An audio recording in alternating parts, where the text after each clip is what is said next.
Hello and welcome back to this week's ECG of the week. Take a second here to pause the video and review this week's clinical vignette. Now let's take a look at his ECG. So we suggest using the 6-step method that you can find outlined in our ECG Basics tutorial that you can find on our Facebook page as well as YouTube channel. So the first step is finding the rate.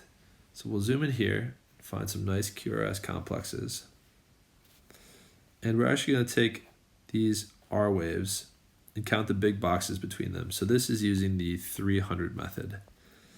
So from here, it's one big box, and then it's about 2 big boxes between the R peaks. So we'll do 300 divided by 2, and that gives us 150 beats per minute. Next, we're actually going to look at the rhythm. So we're trying to see if this is regular or irregular. So what we'll do is actually take this and move it across the rhythm strip. We can see that there's about the same space between all of these R waves. So we can safely say that this is a regular rhythm. Next, we're going to look for P waves. So if we zoom in here, we can see that there is a P wave before this QRS complex, before this one. So all the way across, if we look at some of these other leads as well, there's a P wave here, P wave here. So P waves are present, and this is normal. However, if we zoom back out, we do see some abnormalities in the P wave in lead 2, 3, and AVF. So we see extra P waves, as you can see here. There's a wider kind of tooth-looking QRS as well as an extra P wave in the middle. And we'll get back to this more when we actually do the interpretation. Next, we're going to go back to these QRS complexes over here and see if they are wide or narrow. So a normal QRS complex is less than 120 milliseconds or 3 small boxes.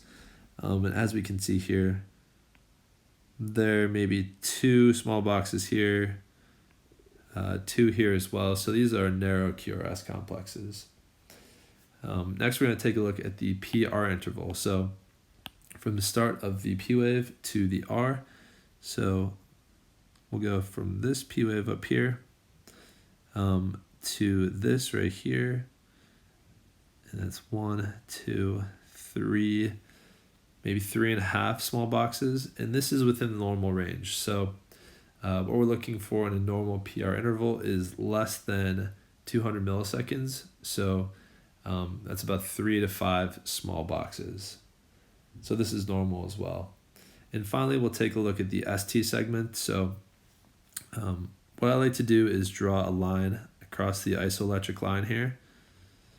And we can see after the QRS complex, we have the J point that returns to the isoelectric line after every QRS complex. So there is no ST elevation, and this is a normal ST segment. So these are our findings. The rate was 150 beats per minute, and this is the ventricular rate. So as you remember, the QRS complex signifies ventricular depolarization. However, as I said before, we have some extra P waves if we zoom in here.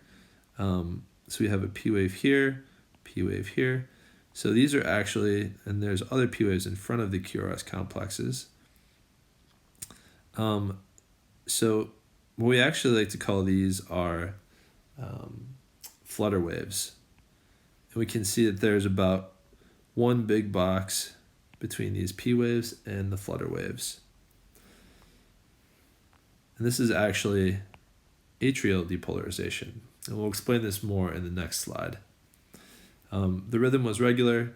P waves are present. However, there are extra P waves. The QRS was narrow, less than 3 small boxes. PR interval was normal, so less than 200 milliseconds. And the ST segment was normal as well. So our interpretation of this would be atrial flutter. So a little bit about the pathophysiology of atrial flutter. So this is caused by a single reentrant circuit that originates in the right atrium. And the single focus, this is important, results in morphologically similar flutter waves in contrast to an irregular or absent P wave that we see in atrial fibrillation. And really knowing the difference between AFib and aflutter on the ECG tracing is really important. And so in atrial fibrillation, we actually have multiple focal impulses, whereas we see single focus in atrial flutter. The AV node plays a crucial role in suppressing the conduction of flutter waves to the ventricles, and this actually slows down the ventricular rate. So you may have an atrial rate of 300 and then a ventricular rate of 150 beats per minute. We saw this actually in our patient's ECG tracing. An atrial flutter is actually initiated and maintained due to an anatomical or functional block between the superior vena cava and the inferior vena cava in the right atrium. So if we zoom into this picture here, we can actually see the sinus node, which is where the electrical activity originates, goes through the right atrium, and we have this oscillating counterclockwise atrial beat, and then we have some that goes through the normal way, through the AV node, down the bundle of His, and through the Purkinje fibers, and so we actually get the resultant pattern that looks like this. So as you saw in our patient's ECG, you have this typical sawtooth flutter wave pattern. So if you've ever seen the blades of a saw, it looks like teeth almost, and this is very characteristic of atrial flutter. So just some interpretation tips. You may see tachycardia, and this is be between 200 to 400 beats per minute with a narrow QRS complex. Those sawtooth flutter waves instead of normal P waves. And these are best seen in 2, 3, and AVF. So on our patient, we could actually see in 2, 3, and AVF, we do see those flutter waves. And V1 flutter waves are often inverted relative to the flutter waves in 2, 3, and AVF. So if we zoom in here to V1, we can see that these are actually inverted. As we said before, the ventricular rate will be slower than the atrial rate, and this is due to the AV node slowing conduction down. So you may have an atrial rate of 300 beats per minute, and you can actually have a specific block. In our patient, it was a 2-to-1 block.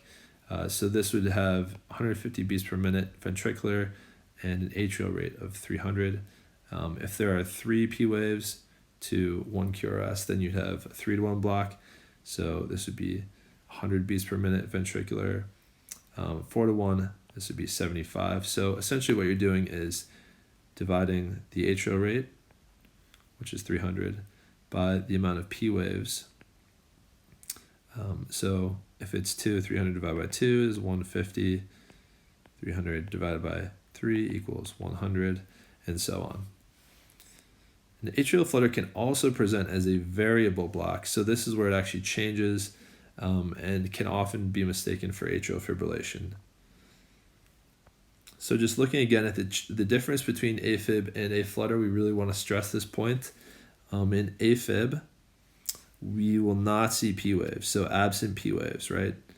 You don't see a P wave here. The ST segment goes up, and then there's no P wave before this QRS. However, in sinus, as well as in aflutter, just a normal ECG, you will see P waves. So this first example is an example of atrial flutter with a high-grade block. So if we zoom in here, it's actually going from 2, 3, 4, 5, 6, 7, 8 to over here goes 2, 3, 4, 5. So this is from an 8-to-1 block to 5-to-1 block. And we can see that this characteristic sawtooth pattern is down here in lead 2 as well as in 3 and AVF. Our next example is an atrial flutter with variable blocks. So this is actually pretty easy to see down here in 2. Here we have 2, 3, 4, 5. Here we have 2, 3, 2, 3. And you can see there are differing P waves between all of these QRS complexes down here. And again, the sawtooth pattern in 2, 3, and AVF. And this is an example much like our patient's ECG, where we have a 2-to-1 block. So this should look pretty familiar. We see these waves with a smaller one in the middle, big wave, smaller, big wave, smaller. So this is 2-to-1 block. And again, really stressing it here, you'll see these in 2, 3, and AVF, the characteristic sawtooth pattern. So just some final takeaways. It's really important to differentiate between atrial fibrillation and atrial flutter, and this can be tricky sometimes. So one hint that we suggest doing is flipping the ECG paper upside down. And this actually makes it a little bit easier to identify the characteristic sawtooth pattern that you see in atrial flutter. So A-flutter waves will be visible before each complex, and they will have the same morphology throughout the ECG. And AFib waves will either be non-visible, so they'll have no P waves, or they will look like squiggly lines. Thanks for tuning in this week, and make sure to check out next week's video. Thank you.